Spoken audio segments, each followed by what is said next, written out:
Next question. Assalamu alaikum wa rahmatullahi wa barakatuh. Wa alaikum assalam wa rahmatullahi wa barakatuh.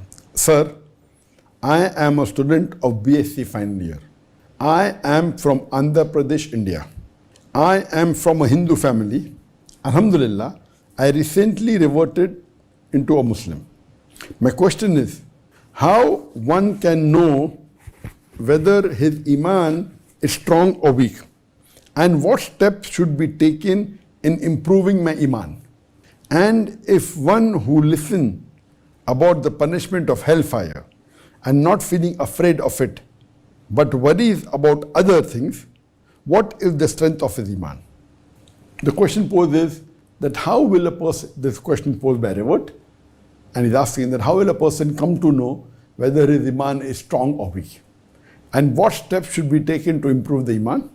And the last part is that if a person hears and knows about the punishment hellfire and yet is not worried about that and is worried about the worldly things, then what is his status? Regarding the first part of the question, that how does one come to know that his Emaan is strong? A person, when he keeps on following the teachings of Quran and Sahih Hadith, the more he follows, he realizes that his Emaan is strong.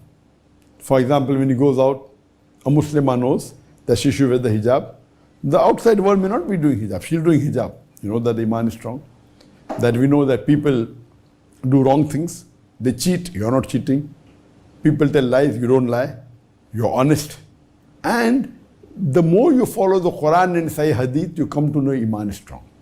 How do you increase your Emaan?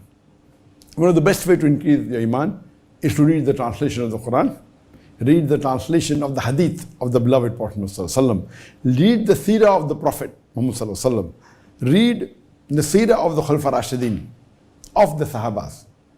When you look at their lifestyle, you are empowered. You realize that how strong they were in Emaan and how weak we are in Emaan. So if you read the stories of the Sahabas, your Emaan increases. I'd like to give you one incident, that once there was a person who comes and tells the Prophet that the neighbor that is there is not allowing to build the boundary wall of the house because the tree is in between. So the Prophet tells the neighbor that if you give that one tree and allow him to build his boundary wall, I will give you a tree in Jannah. And he refuses. He doesn't agree.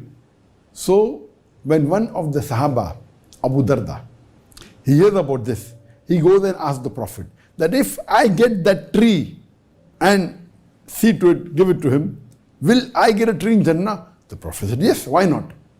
So he goes and tells that neighbor that, do you know who I am? He said, no. He says, I am Abu Darda, who owns the biggest and the most precious garden of dates in Medina. He says, of course, who does not know you?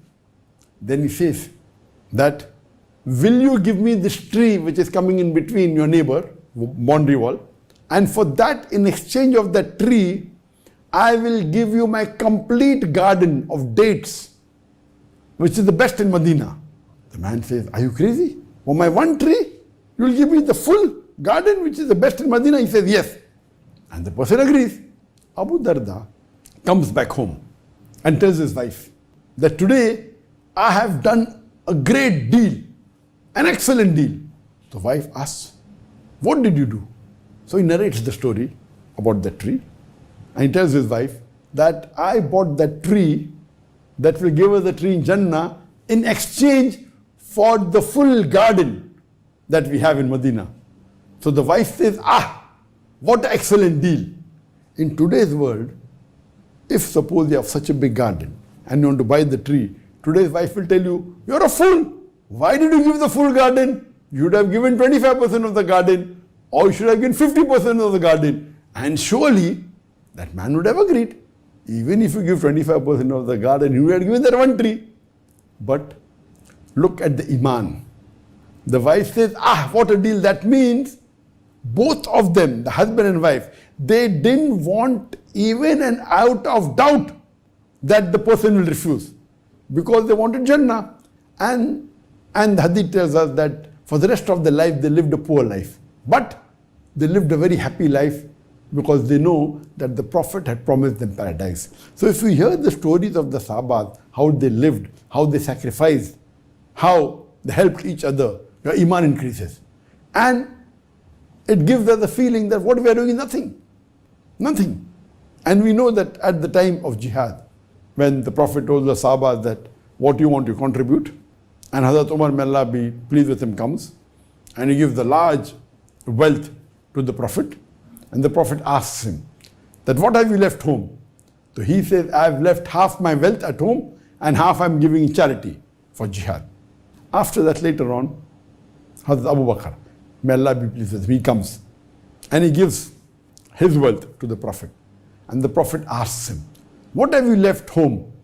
So he said, I have given all my wealth and I have left Allah and His Rasul at home to take care of us. Imagine what Emaan. Imagine giving his complete wealth in the way of Allah subhanahu wa ta'ala. When you hear these stories, it increases our Emaan. It makes us feel so small that we can't even contribute to the cause of Allah subhanahu wa ta'ala. We can't even give charity. If you read the lifestyle, the seerah of the Sahabas, of the Khulafa Rashidin, of the Prophets, we are nowhere. So if you read the stories, your Emaan increases. If you read the Quran, the translation, your Emaan increases. And you come closer to Allah subhanahu wa ta'ala. Your ibadah increases. Your salah increases. Your sawm increases. Your fasting, your charity, your zakat. All these things, these are signs. And when do you realize that Emaan is increased? You have peace of mind. Wealth cannot buy peace of mind. When you have peace of mind, that mashallah, inshallah, we are following Allah and His Rasul. And inshallah, we will be raised in Jannah with Allah and His Rasul. You know, as the Prophet said, that you will be raised with the people who you love. So that time the Sahabas were so happy. They said, we may not be good in deed. So they were the best. After the Anbiyas, the people who are the most blessed and the closest to Allah subhanahu wa ta'ala are the Sahabas. Among the Sahabas, Khulafa Rashidin number one. Among the Khulafa Rashidin, Hazrat Abu Bakr, may Allah be pleased with him, he is number one. Then Hazrat Umar. If you hear these stories and the lifestyle of the Prophet and the Sahabas, you will realize that we are living in air condition, we have all the facility, and yet we crib, yet we don't follow the Sunnah, yet we don't follow the things that we're supposed to do. And if you read how did the Ansar, the people of Medina, the Sahabas of Medina, helped the Sahabas, the Muhajir, who migrated from Makkah to Medina. And the stories, it's phenomenal. So the more you read the seerah and of the Prophet, of the Sahabas, your Emaan will increase, your practice will increase, and inshallah, your peace of mind will increase.